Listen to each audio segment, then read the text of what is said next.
자, 안녕하세요. 안녕하세요. 새해 처음 뵙네요. 네. 복 많이 받으시고 꼭 합격하세요. 열심히 하셔가지고.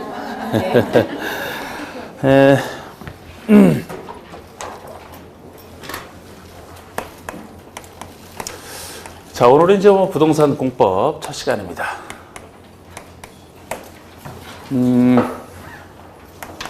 저는 장완석이라고 하고요. 저를 처음 뵙는 분들이 조금 계시네, 그죠? 조금. 그래서 공법에 대한 얘기도 이제 기초적인 건 다시 얘기를 하고 진도를 하겠습니다. 그리고 일단 그 수업하기 전에 제가 항상 그 해마다 첫날이면은 여러분들에게 좀 제가 좋아하는 말 중에 하나를 좀 말씀드리는 게 있거든요. 작년에 제가 수처작주 그래가지고 가는 곳마다 이제 그 스스로 주인이 되는 그런 그 능동적이고 적극적인 삶을 제가 얘기한 적이 있어요. 2018년에는 수처작주라고. 수처. 그 따를 숫자에 고처자를 씁니다. 그래서 가는 곳곳마다 만들 짝자, 주인 주자 해서 이제 그렇게 하는 걸 제가 화두로 삼았었는데 올해는 지금 이거 시험에 나오는 게 아닌데 굉장히 긴장해서 들으시는 거 아니에요? 이 얘기를 제가 신무가이라고 제가 이걸 얘기했더니만 어떤 분이 답글 해서 불교 신자세요 그러더라고. 불교 신자라 상관없이 좋은 글은 항상 있는 겁니다. 그죠? 마음 심자 없을 묻자 가짜가 요새 좀 잘 쓰는 건 아니에요. 이게 줄괴자라고 해서 불경에서는 이제 가짜로 발음이 됩니다. 줄. 그 다음에 장애 할 때 자예요, 이게. 그래서 요게 이제 줄처럼 그렇게 얽혀 있는 어떤 속세에서의 그 걸림을 얘기하거든요. 걸림. 마음속에 걸림이 없어야 된다. 이게 신무가예요. 우리는 나이 들어갈수록 자꾸 걸림을 스스로 만듭니다. 스스로 만들고 거기서 헤어나지를 못해요. 거기서 고통이 온다라고 얘기를 하거든요. 그래서 이 걸림이 있으면 있을수록 이제 스트레스가 많다는 얘기지, 이게. 한번 여러분들도 스스로 한번 지나온 것이라든지 아니면 지금 상태를 한번 스스로를 생각해 보시면 은근히 많은 걸림이 있어요. 저도 그래, 저도. 그래서 자꾸 없애려고 제가 노력을 합니다만, 신무가이라는 말, 제가 20대 때부터 좋아했던, 어떤 것을 집착하지 말아라 하는 얘기랑도 비슷해요. 집착을 하게 되면 얻지 못했을 때 괴롭잖아, 그죠? 얻지 못해서 굉장히 괴로워하고, 사실 그거 아니라도 다른 것도 많은데.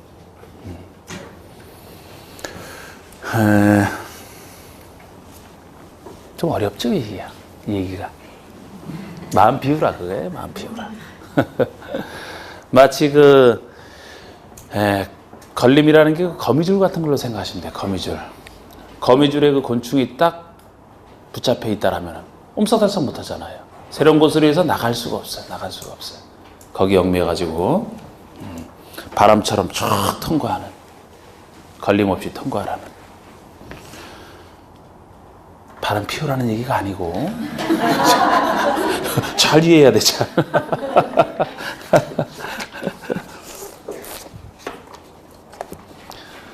사실 부부관계도 그런 것 같아요. 그 배우자에 대해서 너무 많은 기대하지 말아요.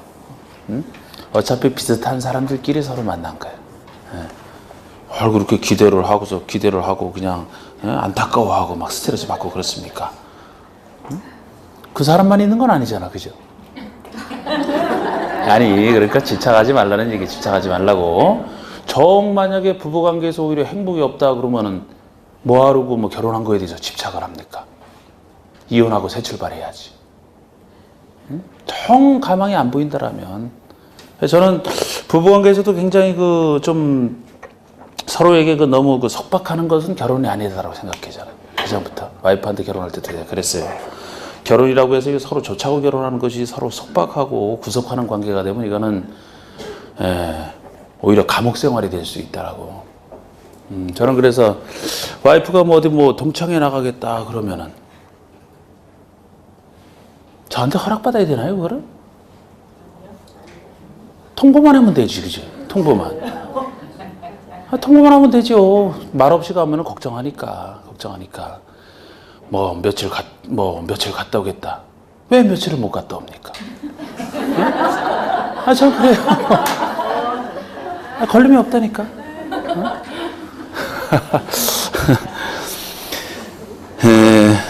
뭐 한번 나갔다면 언제까지 돌아와라. 전 그런 얘기를 안 해.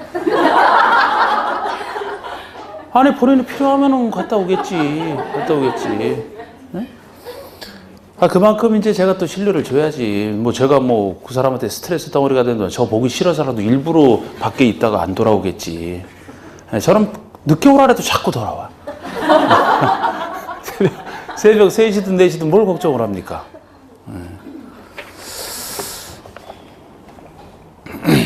저는 와이프가 참 우리 와이프는 그 결혼하고 나서도 지금까지 참 음식에서 너무 용기가 있어가지고 아무거나 레시피를 완전히 무시하고 있는 거 막. 그 레시피 무시하는 사람이 있고 조미료도 안 써요. 조미료 쓰면 건강에 안 좋다라고. 며칠 전에 이틀 전인가 3일 됐나? 와 무슨 신메뉴를 가지고서 아침을 해주는데 와 진짜 그거 먹어가지고 그날 아침에 엄청 피곤했어요. 아니 몸에 좋은 거라고 뭐 들깨 놓고 뭐 넣고 해서 막 끓였던데 처음 보는 거예요. 건강하라고. 근데 저는 항상 그러거든요. 아무리 몸에 좋은 거라도 안 먹으면 어떡합니까? 안 먹으면 소용없잖아, 그죠? 먹을 때 맛있어야 또 먹는 과정에서 재료를 떠나서 맛있어야 이 엔돌핀이 솟아나고 하는 거잖아요. 맛이 이상하다, 정체불명의 맛이 가지고 아드레날린이 스트레스가 받는데 무슨 게 그래서 그날 뭐 제 건강 생각해서 이렇게 해줬는데 그날 굉장히 피곤해서 오전 강의하고 점심 먹고 나서 회복이 되더라고요. 안 먹는다 하니까 자꾸 먹으라 그래서 하여튼 조미료 안 쓰는 걸로 그런데 저는 마음 비웠어요. 그래서 뭐 음식 이제 뭐 가끔 그러지 제가 이제 새 메뉴 하지 말고 제발 하든가. 갑자기 신부가 얘기하다가 와이프 귀 간질간질하게 이렇게 했네. 자 이제 들어가겠습니다. 공법. 그리고 우리 공법의 특징이 항상 그 개정이 자꾸 돼요. 공법이랑 세법이 그렇습니다. 세법이. 그나마 그래도 세법은 양이 좀 작은 편인데 공법은 양이 많기 때문에 제가 뭐 매주 검토를 합니다만 검토는 제가 항상 해요. 그 중에서 이제 여러분들이 알려드릴 것은 제가 추려야 되기 때문에 보기는 저는 다 봅니다.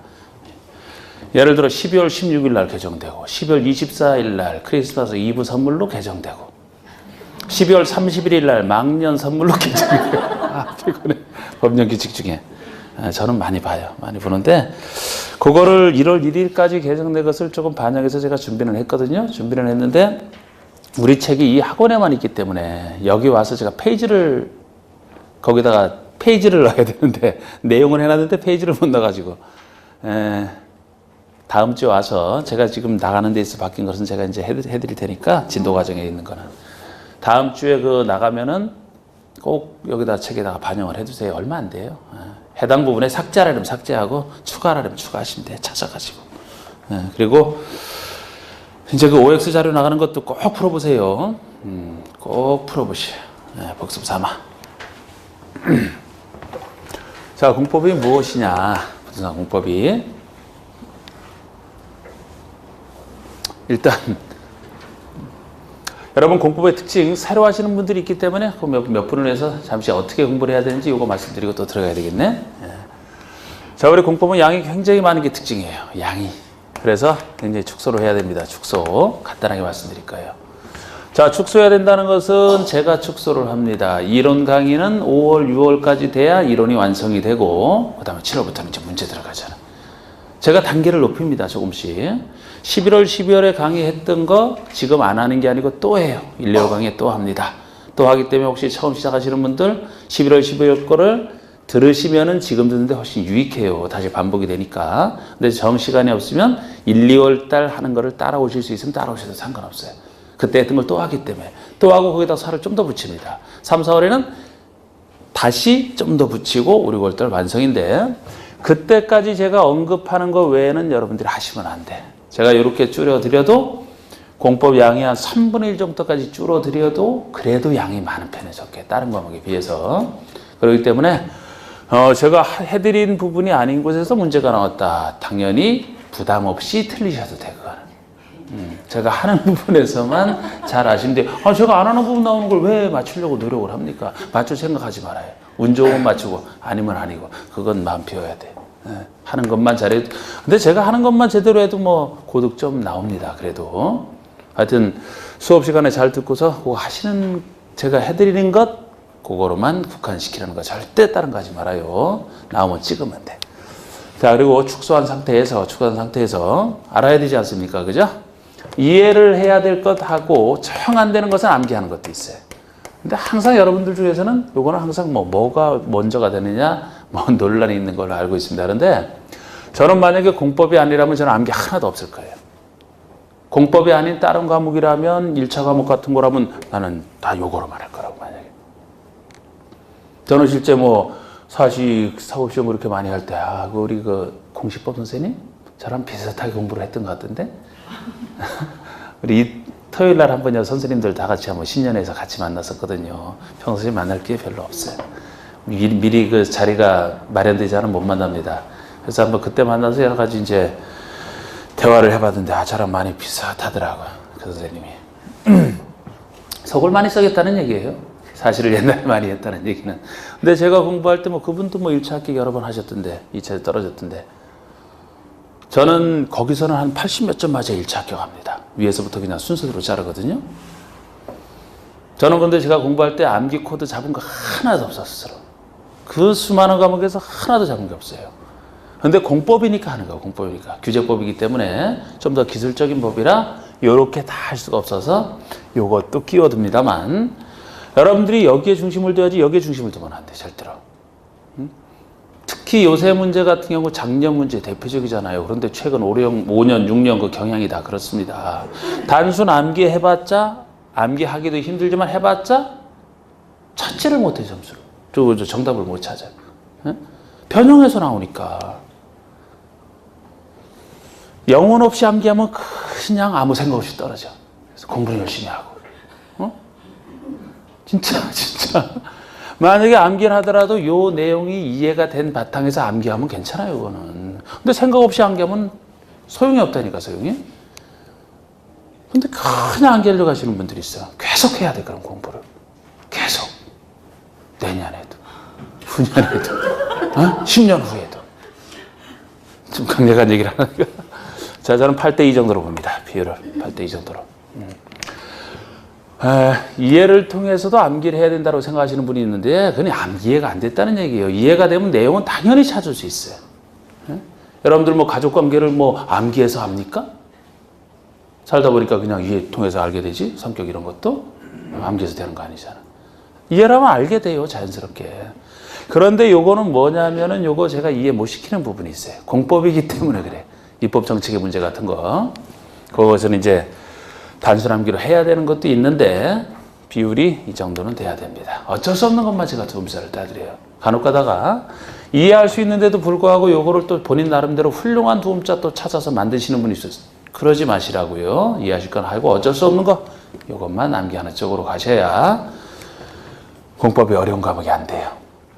하여튼 이거를 통해서 했든지 우리가 이제 그 내용을 알아야 되는데 안 상태에서도 반복을 안 하면 아무 소용없어요. 금방 가잖아. 기억이 금방 떠나가잖아. 자꾸 반복을 하셔야 돼. 그래서 반복 같은 경우는 공법만 해야 되는 게 아니고 각 과목별로 열심히 하셔야 되지 않습니까? 그래서 공법 같은 경우는 짧게 반복을 해야 돼요. 앞으로 이제 그 핵심 요약 mp3 요게 올라갈 겁니다. 제가 작년만 하더라도 그날 했던 거 3시간 반 또는 4시간에 걸쳐 했던 것을 끝나기 15분, 20분 동안에 마무리를 했어요. 요약 마무리를. 그날 했던 것을 꼭 알아야 될 것은 제가 요약해서 마무리를 했었어요. 그래서 그거를 올렸었고 요 mp3 파일이 요걸 가지고서 이제 들으시는 분들이 굉장히 많은 도움을 받았다라고 항상 얘기를 하십니다. 항상. 제 카페 합격수에 올라가 있는 거 보세요. 아니면 다른 카페에도. 저한테 들으신 분들은 이 얘기를 굉장히 많이 합니다. 굉장히 도움을 받는다라고. 이것이 예를 들어 1, 2월에 올리는 것은 한 15분 정도 돼요. 15분 정도. 15분 정도면은 8회에 걸쳐 나갔다. 그러면은 2시간이죠? 2개월 동안 했던 것 중에 핵심이 2시간이면 끝난단 말이에요. 2개월 동안 했던 게. 5, 6월 달에 최종 이론본이 올라갑니다. 그거는 좀 더 살을 붙였기 때문에 약 3시간 20분 정도 아마 걸릴 거예요. 9회 강의로 해서 2개월 좀 가득 찾아내는 게. 그래봤자 3시간 20분밖에 안 돼. 전체를 돌리는 데 있어서.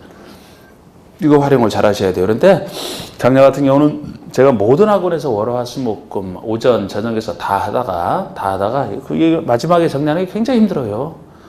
말은 뭐 간단하게 하는 것 같아도 그 말하는 순간에 제가 머릿속에서 이건 해야 되겠다 안 해도 순서대로 취합하면서 그대로 얘기를 하기 때문에 굉장히 힘들어요. 작년에 그렇게 전체를 다 하면서 수명이 갈라진다는 느낌이 이런 것이구나. 피부 노화가 이렇게 오는구나. 머리도 상당히 빠졌잖아. 그래서 올해부터는 안 되겠다. 안 해요. 한 군데에서만 찍어서 올려. 한 군데에서만. 그래서 매주 금요일날 올라갈게요. 매주 금요일날. 금요일날 하는 학원에서도 오전에만 찍어서 제가 올려요. 오전에만. 저녁반도 안 찍어.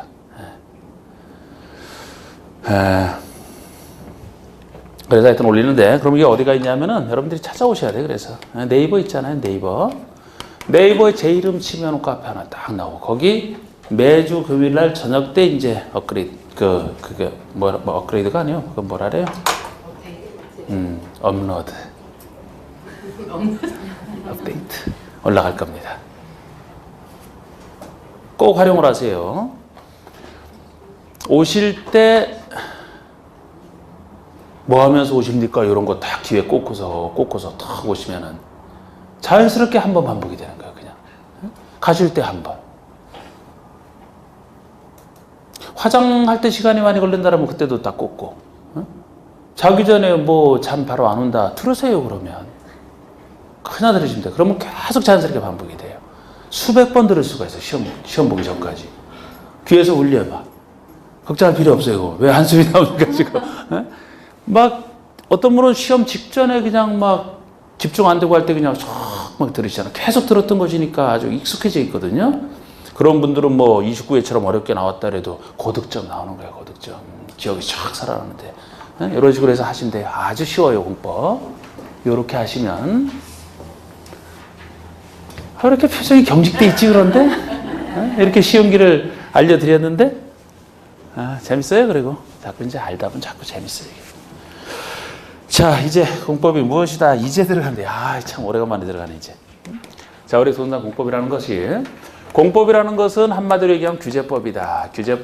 우리 행정청이 국가와 지방자치단체가 공익으로 해서 국민을 규제하는 법을 통칭해서 공법이다. 부동산, 토지와 건축물에 대한 규제법이 되겠습니다. 배우는 법률이 6가지 법률을 배우고 있어요. 국토의 계획 및 이용에 관한 법률. 이것이 이제 제일 처음에 나오는 법률로서 공법에서는 제일 기본법, 중요한 법률이 됩니다. 말 그대로 자꾸 해석하시면 돼요. 국토를 어떻게 계획하고 어떻게 이용할지를 정하고 있는, 국토를 잘 계획해서 이 계획에 맞춰서 잘 이용할지를 정하고 있는, 그래서 나중에 이 두 파트로 나눠집니다. 이것이 독자적으로 30%가 출제가 되는데, 40문제 중에서 문항수로 표시하면 30%, 12문제가 출제되는, 제일 많이 출제되는. 그 다음에 두 번째 나오는 법이 도시개발법. 세 번째 나오는 법이 도시 및 주거환경정비법이에요. 이 두 법을 합쳐서, 개발법과 정비법을 합쳐서 역시 30%가 출제가 되는데, 문항수는 똑같습니다. 6문제씩 출제가 되고 있고, 이것은 무슨 법이냐? 도시개발에 쓰이는 거잖아. 도시개발에. 주로 신도시개발에 쓰이는 법. 요거는 정비법이라면 정비사업에 쓰이는 거예요. 정비사업이라는 것이 망가진 거 고치는 게 정비이기 때문에, 도시개발이 신도시를 새로 개발한다라면 정비사업이라는 것은 새로 개발하는 게 아니고 과거에 이미 개발이 돼 있던 것이 오래돼서 낡았을 때, 망가졌을 때 고쳐주는 게 정비사업이에요. 이런 차이가 존재합니다. 대표적인 재개발, 재건축이 정비사업의 예잖아. 둘이 서로 비슷하지만 약간 차이가 나는. 그 다음에 건축법, 주택법, 그리고 농지법, 이렇게 6가지 법입니다. 합쳐서 세 법에서 40%가 출제되는데 7문제, 2문제 법적으로 정해져 있어요. 출제 비중이 딱 정해져 있습니다. 7문제, 2문제에서 이렇게 이제 출제가 되고 있어요. 일단 건축법은 뭡니까? 건축에 대해서 규제하는 법이라는 걸 알 수가 있고, 주택법이라면 주택에 대해서 규제하는 것이다. 건축법 속에서는 수많은 건축의 건축을 일반적으로 다루고 있습니다만, 주택법은 수많은 건축물 중에서 특히 주택만 다루는 것이 주택법이에요.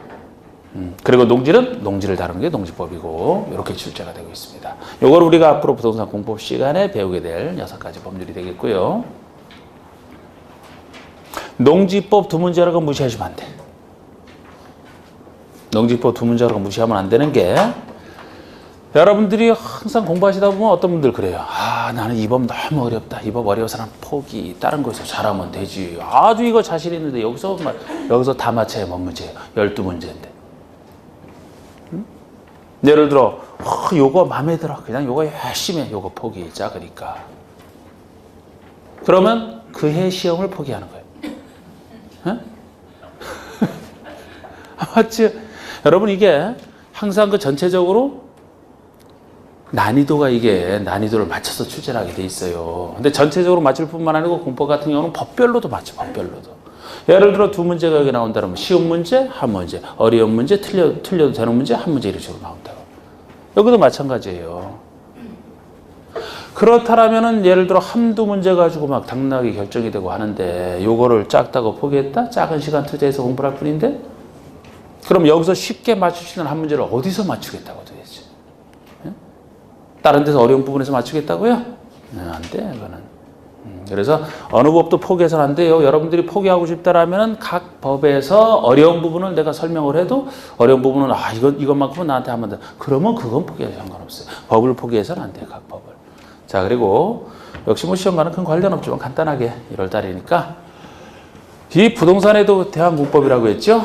굳이 나눠보면은 이것이 건축물에 대한 공법이고, 이것이 건축물에 대한 공법이고, 나머지가 이제 토지에 대한 공법이다라고 보시면 되는데, 토지에 대한 공법 중에서는 역시 이것이 일반법이고, 요거는 도시개발만 다루지 않습니까? 요거는 정비사업만 다루지 않습니까? 요건 농지만 다루잖아. 각각 도시개발, 정비사업, 농지에서는 이 법들이 적용되는 범위 내에서는 이 법이 먼저 적용이 되고, 그렇지 않은 부분에 대해서 국회법이 적용되는, 이것이 일반법과 특별법 관계라고 하는 거예요. 건축물에 대한 공법 중에서는 어느 게 일반법이겠어요? 이게 일반법이고, 이것이 특별법이죠. 왜? 여기 주택에 대해서만 다루기 때문에. 그래서 주택법이 적용되는 범위에 속한다면 주택법이 먼저 적용이 되고, 여기서 없는 부분에 대해서 건축법이 적용되는 뭐 이런 관계에 있는 겁니다. 자, 그러면 이제 이렇게 간단하게 소개를 해드렸고, 오늘 이제 요거 국토교육법의 용어와 계획 절차까지 이제 오늘 할 거예요. 이런 건 안 써도 돼. 이런 거 안 써도 됩니다. 자, 그리고 그러면 이제 처음에 국회법 나간다 그러면은 항상 법 나갈 때마다 체계를 좀 잡으셔야 돼요. 체계를. 자, 국토의 계획 및 이용에 관한 법률 줄여서 국회법이라고 썼을 때 이 국회법에서는 어떤 내용을 다루고 있느냐? 간단한 흐름 정도 다룹니다. 이것도 너무 뭐 크게 잡을 필요도 없어요. 자, 계획 파트와 이용 파트로 나눠져 있고, 계획 파트라면 세 가지 계획이 순서대로 나와요. 제일 처음에 나오는 계획이 광역도시계획. 11월 달에 들어서 이게 생각이 난다 그러면은 가만히 계실 필요 없습니다. 얘기하셔야 돼요. 얘기하는 것만큼 기억에 남아. 왜 참고 있어, 그걸.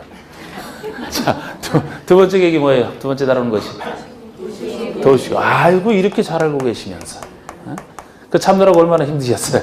입이 근질근질 하는데. 세 번째가 도시군 관리계획. 도시군 관리계획. 자, 이게 세 가지 계획입니다. 자, 요거를 순서대로 이 절차를 하고 나서 그 다음에 이용 파트 들어가는데, 요것은 이따 배워보시면 요것은 이제 방향을 정하는 계획에 불과하고, 도시군 관리 계획이 국민을 구속하는 가장 중요한 계획이기 때문에 절차가 끝났다면 이용과 관련해서 다른 게 아니고 도시군 관리 계획을 결정하는 내용 5가지가 이용 파트와 관련해서 순서대로 이제 소개가 되고 있어요. 요것만 한 60% 정도가 되지, 이것이. 자, 여러분, 관리계획으로 결정한 내용 5가지는 용어에서도 중요하지만 체계 파악으로 해서도 중요하다라고 했었죠? 기억나십니까? 관리계획으로 결정한 용도, 지역, 쓰임새에 따른 용도, 지역, 그리고 용도, 지구, 용도, 지역과 용도, 지구의 지정 또는 변경. 첫 번째 내용이 되겠습니다. 두 번째 내용은 용도, 구역, 용도, 구역. 용도, 구역자 들어가는 말 중에서는 5가지밖에 없다 그랬어요. 뭐? 여러분, 개도시 수입. 개도시에서 수입한다 했던 거. 개들이 모여 사는 도시에서 수입한다 했던 거. 이건 제가 두 문자를 땄던 것 중에 하나잖아요. 공부 열심히 하시는 모양이에요? 제 예상보다 많이 알고 계시네. 2개월 전에 했던 건데. 제가 똑똑하신 분들을 대상으로 지금 아주 행복하게 지금 가르치고 있네. 세 번째 내용이 뭐예요? 기반시설. 기반시설의 설치, 정비, 개량. 네 번째 내용이 도시개발사업과 그리고 정비사업에 관한 계획. 개발사업과 정비사업에 관한 계획이다. 다섯 번째 내용이 지구단위 계획 구역의 지정 변경과 지구단위 계획 구역의 지정 변경과 지구단위 계획 세우는 것까지.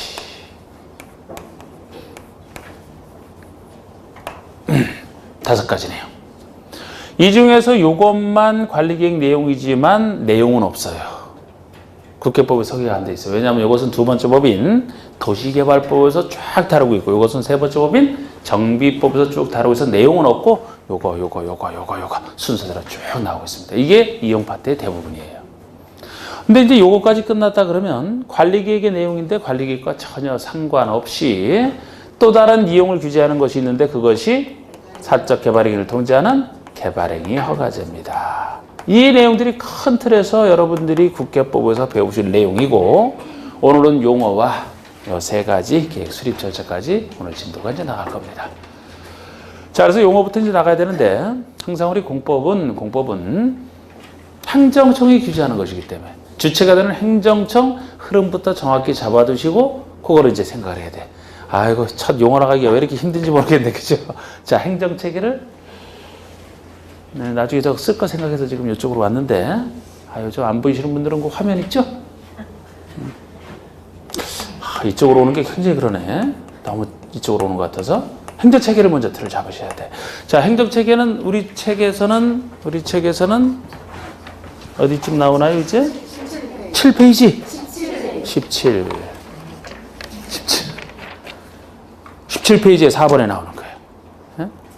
뭐 앞에 건 안 봐도 상관없고. 자, 근데 이것도 한번 생각을 해보세요, 여러분. 생각을 통해서 여러분들 머릿속에 잡아놔야 돼요. 자, 우리 행정체계는 크게 둘로 나눌 수가 있습니다. 국가와 지방자치단체로, 지방에서 자치하는 단체, 줄여서 지자체 이렇게 둘로 나눠질 수가 있고, 국가와 관련해서는 각 부에서 일을 담당을 합니다. 국가와 관련해서는 각 부 중에 이제 우리 공법과 가장 관련이 있는 부서가 국토교통부, 이제 많이 배우죠. 국토교통부. 우리 지자체는 다시 둘로 나눠집니다. 넓은 지역을 담당하는 광역지자체와 광역지자체 밑에 기초지자체, 이렇게 둘로 나눠져. 지방이 둘로 나눠지기 때문에 전체가 3단계 행정체계. 국가, 광역, 기초 이렇게 나눠집니다. 주소 생각해서 쉽게 보시면 돼요. 주소 생각해서. 대한민국 다음에 나오는 주소 생각하시면 됩니다. 그러면 광역지자체로서는 대표적인 예가 특별시, 그리고 광역시, 그리고 도. 이게 대표적인 광역지자체예요. 특별시, 광역시, 도. 나중에 두 개 생긴 것은 이제 최근에 생긴 것으로 뭐 특별한 의미는 없고, 더 쓰면은 특별자치시라는 게 존재합니다. 특별자치시. 그 다음에 특별자치도까지 해서 이 5가지가 광역지자체에 속해요. 그런데 특별자치시가 얘기하는 것은 세종시. 행정수도 세종시. 특별자치도는 제주도를 얘기하는. 그래서 우리나라는 이제 수도에 특별을 붙이게 돼 있는데요. 행정수도가 새로 생겨나면서 특별은 붙였지만 서울과 구별해야 되기 때문에 자치를 넣어서 특별자치시가 세종시를 얘기하고, 원래 제주도는 도 속에 포함되어 있었는데 제주도만큼은 일반 도와 달리 좀 독특한 개성 있는 국제도시로 개발해보자. 제주 국제 자유도시 특별법이 나오면서 이 명칭을 갖게 됐어요. 그래서 도는 도지만, 도에 속하는 것이지만 원래 다른 얘기 없이 도 속에 포함된다 이렇게 보시면 돼요. 근데 제주도만큼은 이제 하나의 큰 도시처럼 취급을 하는 그 특별법이 나오면서 이렇게 됐기 때문에 특별자치시와 특별자치도라면은 뭐 괜히 길기만 하지 행정청에서는 별로 논할 게 없어요. 왜? 이쪽에서는 이 사람이 다 한다 보시면 돼, 그냥. 그 밑에 기초지자체가 하는 게 거의 없어요. 여기는 아예 없고, 세종시 밑에는 기초지자체 따로 없고, 여러분, 자치단체라고 하면은 그 자기 그 장과 지방의회를 구성하는 게 자치단체거든요. 세종시 단위로 구성되지, 세종시 밑에는 기초지자체 없어요. 여기 제주도 밑에는 있어요. 전통적으로 도였기 때문에. 제주도, 제주시, 제주도, 서귀포시 이런 식으로 시군 있어요. 시군 있는데 불쌍해 그 사람들. 하는 일이 없어요. 예. 일반 도 밑에 있는 시군은 괜찮아요 아직도. 근데 제주도는 제주 특별자치도지사, 원희룡지사가 다 합니다. 다 해. 도지사로서 시장으로서 하는 일. 거의 사람 하나의 도시처럼 취급하기 때문에. 그래서 여기서 각각 이 단위에서 이 사람이 다 한다니까 저는 앞으로 그냥 이렇게 간단하게 표시하고 말 거예요. 지문에 나오면 나오는 대로 아니면 아닌 대로. 원래 여긴 이 사람만이 하니까. 다른 데서 특별시, 광역시, 도 밑에 어떤 기초지자체가 있는지 이걸 정확히 해주셔야 돼. 자, 그러면은 특별시 밑에 존재하는 기초지자체가 정확히 어딥니까? 구라고 하죠. 구. 자치구. 자치구 구라고 합니다. 다른 거 없죠? 특별시 밑에. 서울특별시에 가서 뭐 시와 군 찾으면 안 돼요. 구밖에 없어. 구밖에. 자, 광역시 밑에 존재하는 게 뭐예요? 광역시 밑에 존재하는 거. 군도 있어. 군도 있어. 군도 있어요. 광역시 밑에는 군도 존재해요. 인천광역시, 옹진군, 강화군 이게 다 인천광역시에 속해 있잖아. 옛날엔 경기도였는데 시군 통합을 통해서. 그래서 군은 광역시 밑에 들어가 있는 경우가 있는데 이 군이 혹시 광역시 밑에 들어가 있다. 구처럼 취급하시면 돼요. 같은 급인 구처럼 취급하시면 돼요. 그리고 도 밑에 존재하는 게 뭡니까? 도 밑에 존재하는 게 시군이 도 밑에 존재하는 게 시군이에요. 도 밑에 존재하는 게 시군입니다. 그래서 군은 이제 도 밑에 존재하는 군이 있고 구처럼 취급해야 될 광역시 밑에 있는 군도 존재하는 거예요. 도 밑에 있는 시 중에서 따로 대도시 개념이 존재할 수 있어요. 대도시. 그러니까 특별시, 광역시, 자치시를 대도시라고 안 합니다. 요것이 아닌 것 중에서, 즉 도 밑에 있는 시 중에서 인구 50만 명 이상을 따로 대도시라고 하는 거예요. 광명은 대도시 아니에요. 어디 있나 대도시가? 부천시, 안양시? 안산. 오, 다 나왔어, 다. 어휴, 하나도 틀린 거 없이 다 얘기했네. 지금 여러분들이 말씀하신 거 다 대도시예요. 이 대도시인지 아닌지를 알려면 대도시가 일반시와 달리 따로 얘기 없으면 이제 이 속에 포함되어 있어요. 따로 권한 줄 때인데 대도시라고 얘기를 하는데 대도시가 된다 하려면 이제 행정구를 둘 수가 있어요. 구를 둘 수가 있다고. 더도 되고 안 돼도 되는데 둔다 해도 행정구이기 때문에 제가 쓸 필요가 없어요. 여기 구는 자치구를 얘기한다니까. 자치구. 행정구라면 자치구가 아닌 편의상 구를 얘기하는 겁니다. 아까 뭐 부천시, 원미구, 뭐 수원시, 팔달구, 안산, 안양 다 대도시예요. 다 구가 있어요. 근데 그 구는 그 구청장을 구민들이 뽑는 게 아니에요. 구의회 아무리 찾아봐도 없어요. 자치단체는 장과 자기네 의견을 반영하는 의원을 선거해서 지방의회를 구성해야 된다니까요. 우리나라 국가가스로 자치한다는 얘기는 대통령 우리가 뽑고 국회를 우리가 구성하잖아. 지자체도 마찬가지예요. 그래갖고 대도시 밑에 있는 구는 그런 구가 아닙니다. 자치단체가 아니기 때문에 쓸 필요도 없는 거예요. 이게 다예요. 이게 다. 길잖아요. 길기 때문에 줄여서 부르면 우리 법에서는 자꾸 줄여 부르는데 요 다섯 개를 시도라고 줄여서 불러. 시도라고. 그리고 요거를 부를 때는 기초제를 부를 때는 그냥 시군구라고 얘기를 합니다. 순서 이렇게 얘기를 해요. 그렇다라면 시도에서 얘기하는 시와 시군구에서 얘기하는 시 똑같은 시가 아니죠? 똑같은 시가 아니에요. 뒤에 거를 보고 판단하시면 돼요. 시도에서 시라면은 도급 이상에 해당하는 시를 얘기하잖아. 도 밑에 있는 시라면 도 속에 포함되어 있는데 왜 따로 얘기를 여기서 하겠습니까? 특별시, 자치시, 광역시를 얘기하는 게 시고 자치도는 도 속에 포함되어 있고 여기는 군구급에 해당하는 시니까 보통 도 밑에 있는 보통의 시를 얘기한다. 이렇게 줄여서 부를 때도 구별을 하시고 장을 붙여볼까요? 장을? 여기 장이라면 각부 장관, 국토교통부 장관 이렇게 얘기를 하죠. 그 다음에 여기라면 특별시장, 특별자치시장, 광역시장, 특별자치도지사, 줄여서 시도지사, 시도지사 이렇게 부르는 거예요. 그 다음에 여기라면 구청장, 군수, 시장, 대도시장, 시장, 군수, 구청장 이렇게 줄여 부르시면 되고, 자 이렇게 행정체계를 이거 마음속에다 꼭 가지고 있어야 돼요. 가지고 있으면서 써먹을 수 있어야 돼요. 여러분들이 이런 행정청을 공부하실 때 보면은 다른 때는 뭐 별 생각이 없다가 언제부터 이 행정청을 싫어하게 되느냐? 공법공부하면서부터. 공법 왜? 공법에서는 아까 그 6가지 법률마다 어느 행정청이 뭐를 하고 어느 뭐를 하고 이 관할에 대해서 굉장히 막 많이 나오거든요. 그것 때문에 싫어하신다고. 근데 행정청 가지고 스트레스 받지 말아요. 여러분들이 생각하는 것만큼 시험 당락에 영향 미치는 게 아니에요. 행정청이. 몇 문제 안 나와. 행정청 알아야 맞추는 문제는 몇 문제 안 나와. 그 몇 문제 틀릴 필요도 없지만 틀려도 합격에는 지장 없어요. 예를 들어. 근데 왜 괜히 뭐 여러분들이 무슨 잘못을 했다고 굉장히 싫어하거든? 여러분들이 이 사람들은? 응? 여러분들에게 무슨 피해를 줬는데 괜히 싫어하잖아. 받는 것 없이. 그냥 느낌 잡아서 보시면 돼요. 어려운 것도 아니에요, 이거. 하나하나를 그냥 진짜 생각 없이 외우려니까 어렵지. 아니, 지금 여기서 국가일과 관련돼 있다. 누가 하겠습니까? 국가일과 관련된 일이에요. 누가 해? 참, 이 사람이 하겠지, 국가일을 여기서 하겠습니까? 여기는 국가일 하는 것이고, 여기라면 지자체 일, 지방일 하는 것이고. 근데 지방이 둘로 나눠져 있으니까 지방일 중에서는 큰 일이다. 누가 해요? 큰 사람이 하겠지. 작은 일이면 작은 사람이 할 것이고. 요 느낌 갖고 잡아 들어가면 돼요. 그 중에서 좀 더 세부적으로 나간다 하더라도 큰 틀에서는 이게 벗어나지 않아요. 벗어나지 않고 국계법은 주로 행정처 나오는 게 이제 3가지 계획원을 할 때 여기서 주로 이제 그런 관련된 문제를 내죠.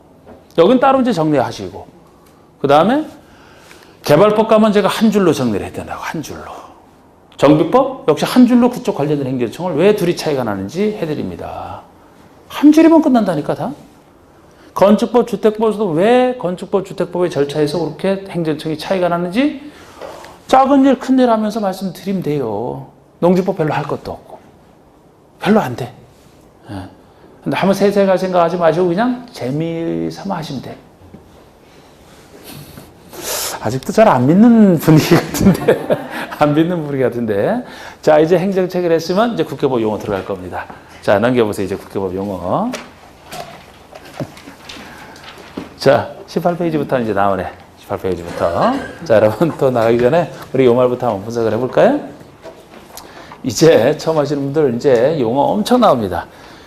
마지막에 농지법까지도 새로운 용어가 나오잖아. 그래서 수많은 말들이 평상시 생활 속에서 접했던 부분이 아닌 것들이 대부분이고 해서 말을 분석하셔야 돼. 분석. 정확한 뜻 몰라도 상관없어요. 말을 분석하셔야 대충 알아도 돼. 자, 그럼 요 말 분석해 봅시다.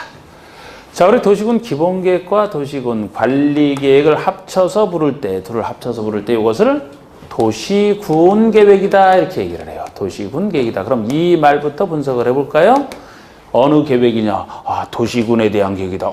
군은 내가 우리 행정청에서 우리 배웠던 군인데? 그럼 도시가 얘기하는 게 뭐냐? 분명히 줄임말이란 말이에요. 우리가 눈치챌 수 있어야 돼. 응?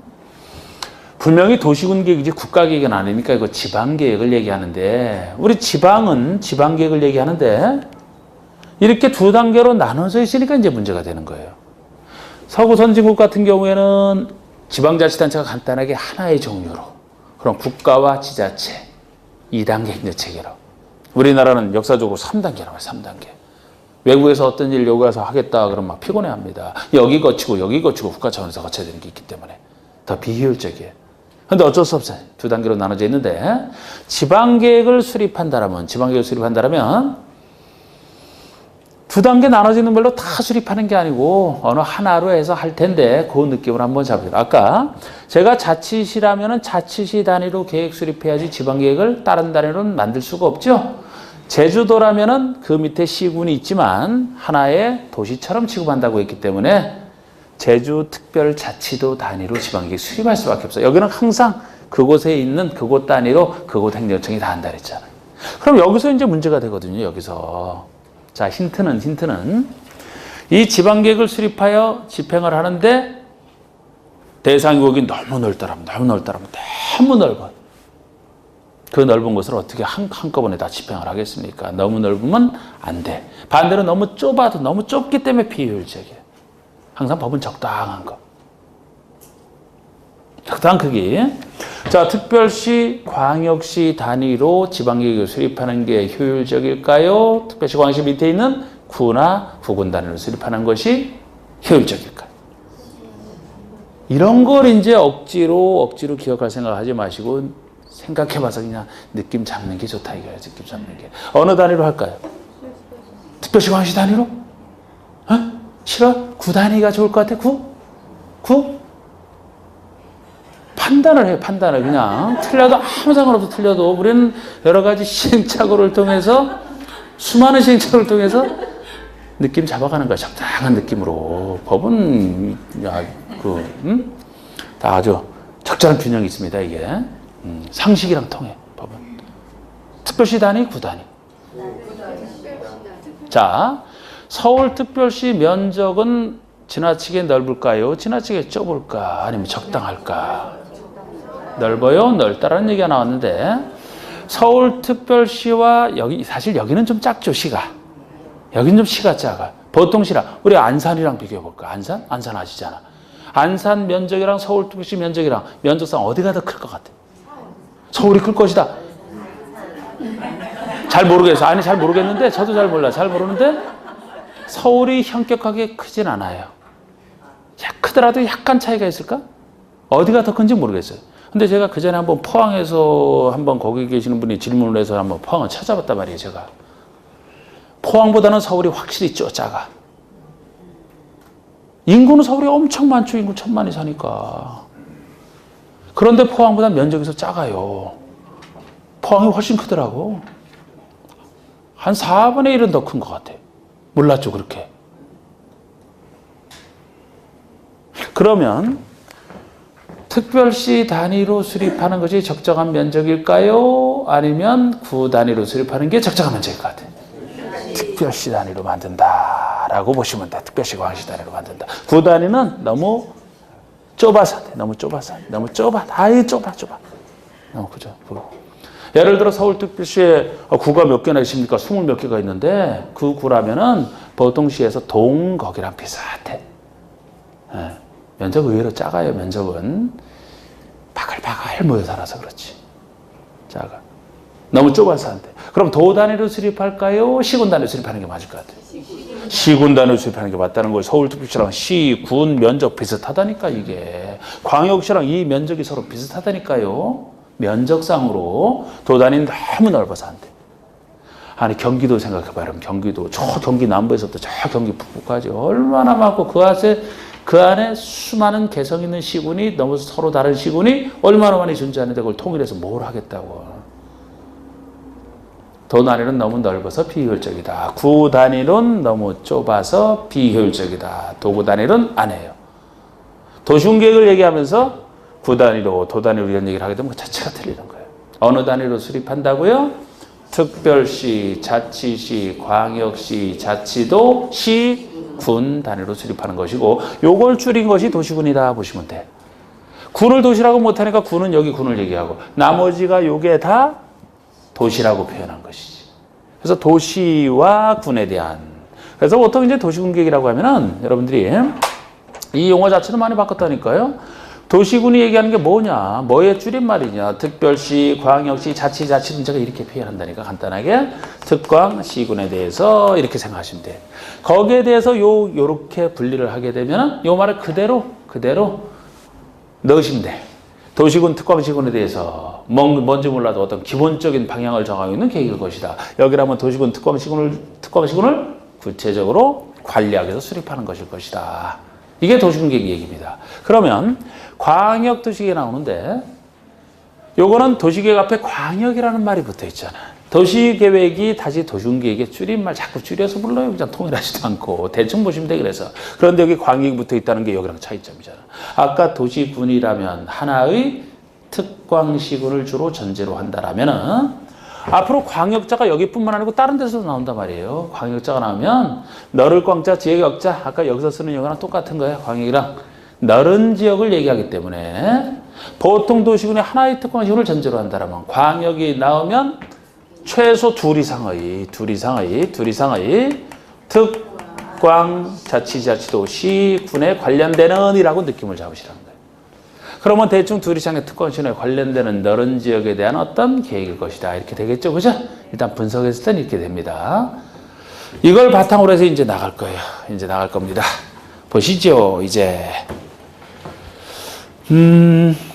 자 18번에 용어 정의에서 1번 광역도시계획이 나오잖아요. 광역도시계획이라면 광역계획권의 장기발전 방향을 제시하는 계획을 말한다. 이쪽 갔다 온 지 얼마 안 됐는데 또 가네. 여기 바로 제가 광역하면 둘 이상의 특광시군에 관련돼 있다라고 생각을 하시라고 했는데 여기에 대해서 계획을 수립하기 위해서는 어디가 둘 이상의 특광시군이냐 구체적으로 지정을 해줘야 돼요. 광명과 시흥 사이냐, 광명과 서울 사이냐, 광명과 안산도 붙어 있나요? 여기랑? 부천이 붙어 있나? 부천 사이에 할 것이냐 구체적으로 지정을 해줘야 돼. 그 구체적으로 지정된 땅을 광역계획권이 지정됐다라고 얘기를 합니다. 광역계획권이 지정됐다라고 얘기를 해요. 말 그대로 이 말은 광역계획, 광역도시계획을 수립할 권역이라는 거예요. 권역. 권리권자가 아니에요. 그것은 권역. 광역계획을 수립할 권역. 이것이 둘 이상의 특광시에서 구체적으로 지정이 되면 이곳을 장기적으로 어떻게 발전시켜 나갈지 그 방향을 정하는 것이 광역도시계획이다. 이렇게 분석되는 겁니다. 그러니까 광역계획권 자체가 이제 둘 이상의 특광시군에 대해서 지정된 것을 의미한다는 게 나중에 그 파트 가서 나와요. 그래서 광역계획권의 장기 발전 방향을 제시한다. 그럼 이번에 도시군계획 뜻은? 도시군이 뭐라고요, 여러분? 도시군이 얘기하는 게 특광시군. 첫 보세요. 특별시, 광역시, 자치시, 자치도시, 군입니다. 요거를 어떻게 바꿔서 냈느냐? 특별시, 광역시 대신에 구라고 집어넣어서 틀리는 적이 있어요. 그럼 시군구가 되겠죠? 구가 나올 수가 없다니까. 너무 좁아서. 아니면은 특별시, 광역시 도 단위로 수립한다 이렇게 틀리게 낸 적도 있어요. 도 단위로 수립 안 한다니까요. 도 대신에 시군 단위로, 특광시군 단위로, 적당한 면적, 특광시군 단위로. 그리고 또 하나는 지금 특광시군 이렇게 돼 있는데 군에도 괄호 속에 보시면 광역시의 관할구역에 있는 군은 제외한다 이 얘기 있잖아요. 이걸 포함한다 그래서 틀리는 적도 있다고. 바꾸는 건 마음이 안해서 용어로 하실 때 외울 필요 없이 그냥 정확하게 보시면 돼요. 그냥. 아니 지금 만약에 여기서 지금 군 개념에서 광역시 밑에 있는 군을 제외한다는 게 당연하게 되는 게 광역시 밑에 군이 있다라면 이 군은 제가 구처럼 취급하시라 그랬죠? 근데 구 단위는 수립 안 한다 그랬죠? 그러니까 여기 군은 도 밑에 있는 군만 얘기하는 거지. 제외 그래야 맞지. 포함하면 틀리지. 광역시 단위로 만들어야 되는데 그러면 포함하면 군 단위로 만든다는 얘기니까 틀리고 제외. 이곳에 관할구에서 수립하는 공간구조와 발전 방향에 대한 계획으로서 도시군 기본계획과 도시군 관리계획으로 구분한다. 도시군계획이 얘기하는 것이 기본계획과 관리계획 둘을 합쳐 부르는 개념이다. 두 가지를 합쳐 부르는 개념이죠. 그 다음에는 이제 기본계획 들어갑니다. 3번에. 도시군 기본계획이란 특광자치도시도 시군의 관할구에서 수립하는 특광시군 똑같고 기본만 해석하시면 돼. 이제 기본적인 공간구조와 장기 발전 방향을 제시하는 종합계획으로서 기본적인 공간구조와 장기 발전 방향을 제시하는 종합계획으로서 종합계획이 밑줄 하나 거두시고 종합계획으로서 관리계획 수립에 지침이 된다. 자, 우리 기본적인 어떤 장기 발전 방향을 정한다는 점에서는 성격은 광역도시계획과 도시군 기본계획은 성격은 같은 거예요. 차이점이 종합이다 아니다가 차이점이에요. 애초에 광역도시계획은 종합적인 방향을 정할 수가 없어요. 광역계획권을 지정할 때 세 가지 목적이 있거든요. 그 목적에 대한 방향만 정할 뿐입니다. 그러나 도시군 기본계획은 도시군 전체에 대한 종합적인 방향을 정한다 보시면 돼요. 종합계획에서. 그리고 관리계획 수립에 지침이 된다. 10분 쉬세요, 이제. 쉬세요.